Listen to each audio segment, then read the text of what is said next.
안녕하세요. 무용수의 해외 진출의 모든 것 댄스 플래너 대표 김동욱입니다. 올해 7월 30일부터 8월 1일까지 예술의 전당 오페라 극장에서 파리 오페라 발레 에뚜알 갈라 무대가 펼쳐집니다. 올해는 에뚜알 박세연을 포함한 탑 클래스 무용수들이 출연해 정통 프랑스 발레 진수를 보여줄 예정인데요. 이번 영상에는 파리 오페라 발레단의 숨은 이야기들, 무대 뒤에서 벌어졌던 소통과 역사, 그리고 에뚜알 시스템의 진짜 의미까지 함께 짚어보려 합니다. 그리고 실제로 댄스 플래너에서는 26년 2월 설날 연휴를 이용해 파리 현지에서 파리 오페라 발레단의 공연을 관람을 하고 무대 뒤 공간까지 탐방할 수 있는 특별한 파리 오페라 윈터 투어를 기획하고 있습니다. 직접 프랑스로 날아가 역사가 살아 숨쉬는 오페라 가르니에 극장을 온몸으로 경험해 보는 거죠. 아는 만큼 다르게 보인다 라는 말이 와닿는 분들이라면 오늘의 이야기를 끝까지 함께 해주세요. 전 세계 발레단 중 가장 오래된 역사를 자랑하는 곳, 1661년 태왕 루이 14세가 설립한 왕립 무용 아카데미에서 시작된 파리 오페라 발레단은 350년이라는 세월 동안 프랑스 고전 발레의 전통을 지켜온 가장 오래된 발레단입니다. 이곳은 발레 역사의 산실이자 발레단 그 자체가 하나의 박물관처럼 기능을 하는 곳이기도 하죠. 지금도 파리 중심부에 위치한 오페라 가르니에는 그 화려한 바로크 양식의 건물 속에 수백 년의 공연과 훈련의 흔적을 품고 있습니다. 하지만 이 발레단이 단지 오래된 유산에만 기대는 곳이라면 지금처럼 살아남지 못했겠죠. 파리 오페라 발레단은 클래식 전통과 현대적인 감각을 동시에 품으며 늘 새로운 레퍼토리를 시도하고 세계 최고의 안무가들과 협업하며 끊임없이 진화해 왔습니다.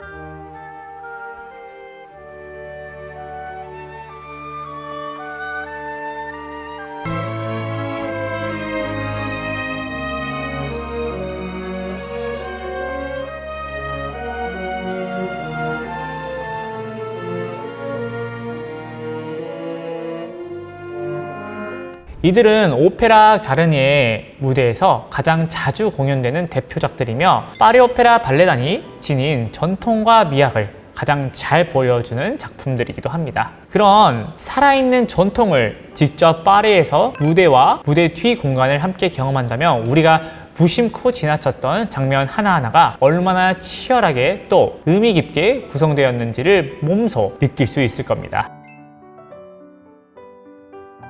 파리 오페라 발레단은 설명할 때 가장 자주 등장하는 단어 바로 에뚜알입니다. 불어로 별을 뜻하는 이 단어는 단순한 별명이 아니라 발레단 최고 등급 무용수에게 공식적으로 부여되는 칭호이죠. 파리 오페라 발레단은 아주 독특한 내부 승급 시스템을 갖고 있습니다. 총 5단계로 꽈트리유, 코리페, 쉬제, 프리미에, 당슈아르, 에뚜알로 이어지는 엄격한 내부 진급 체계로 운영됩니다. 외부 무용단에서의 이직이 있더라도 가장 낮은 직급인 꽈트리유만을 뽑고 수석급에 있어서는 외부 영입이 전무합니다. 무용수 개인의 실력은 물론 예술적인 해석력, 무대의 존재감, 리더십까지 종합적으로 인정받았을 때 예술감독의 지명에 의해 주어지는 특별한 칭호입니다. 시험이 아니라 인정과 축하로 이어지는 한순간의 임명식을 통해서 말이죠. Directrice de la danse, j'ai l'immense plaisir de nommer Mademoiselle Seun Park, danseuse étoile.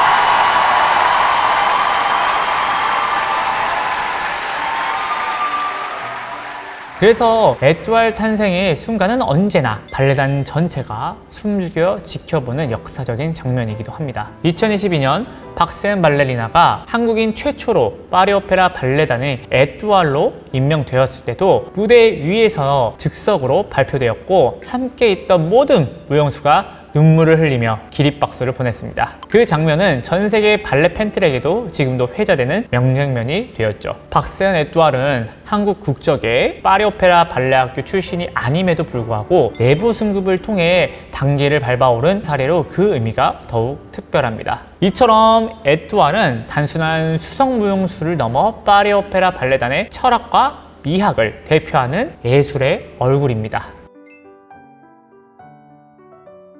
무대 위에서는 완벽한 움직임과 아름다움으로 찬사를 받는 파리 오페라 발레단. 하지만 그 무대 뒤에는 때때로 긴장, 갈등, 그리고 인간적인 이야기가 존재합니다. 대표적인 예는 2021년 전 예술감독 오렐리 듀퐁 재임 시절의 내부 갈등입니다. 일부 무용수들이 조직 내에 불공정한 역할 배정, 대화 부족, 리더십의 스타일에 대해 익명으로 비판을 했습니다. 배역 선정이 불투명하다, 특정 무용수에 대한 편견이 있다, 소통 부재로 불만이 누적되고 있다는 취지의 주장이 담겨 있었습니다. 이 내용은 프랑스 주요 언론과 댄스 매거진 같은 무용 전문지를 통해 보도되며 큰 반항을 일으켰습니다. 결국 오렐리 듀퐁은 예정보다 이른 2022년에 중도 사임을 발표하게 되었죠. 뿐만 아니라 2020년에는 발레단 내부 문건 유출 사건이 있었습니다. 일부 단원들이 인종차별, 고전 작품의 인종적 묘사, 조직 내 다양성 부족에 대한 문제를 제기했고, 이후 파리 오페라 측은 공식적으로 다문화성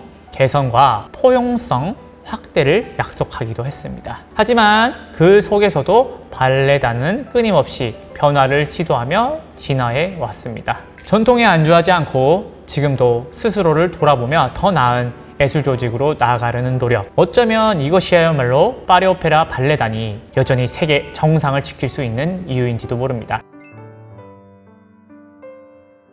파리 오페라 발레단의 무용수들은 매일 정해진 루틴을 반복하며 몸을 단련합니다. 그 루틴은 단순한 체력 유지나 연습을 넘어 무대 위 예술적 존재를 유지하기 위한 치열한 과정이죠. 오전 10시 발레 클래스, 오후 리허설, 저녁 공연이 이어지는 하루. 공식 스케줄 외에도 각자 부상 방지를 위한 근력 훈련, 식단 조절, 심리적 자기관리까지 무용수로서의 컨디션을 유지하기 위한 노력이 일상의 모든 틈새에 들어 있습니다. 특히 파리 오페라 발레단처럼 내부 승급 시스템이 엄격한 조직일수록 매일의 컨디션과 태도, 리허설에서의 집중력 하나하나가 곧 커리어를 결정짓는 요소가 됩니다. 무대 위뿐만 아니라 무대 뒤 수많은 시선 속에서 자신을 증명해야 하는 삶이죠. 이처럼 스타성과 인간성 사이에서 끊임없이 맞추는 무용수들의 이야기는 무대에서 보여지는 찰나의 아름다움 뒤에 숨은 진짜 프로페셔널의 삶을 보여줍니다. 지금까지 발레의 역사를 품은 파리 오페라 발레단의 이야기를 전해드렸습니다.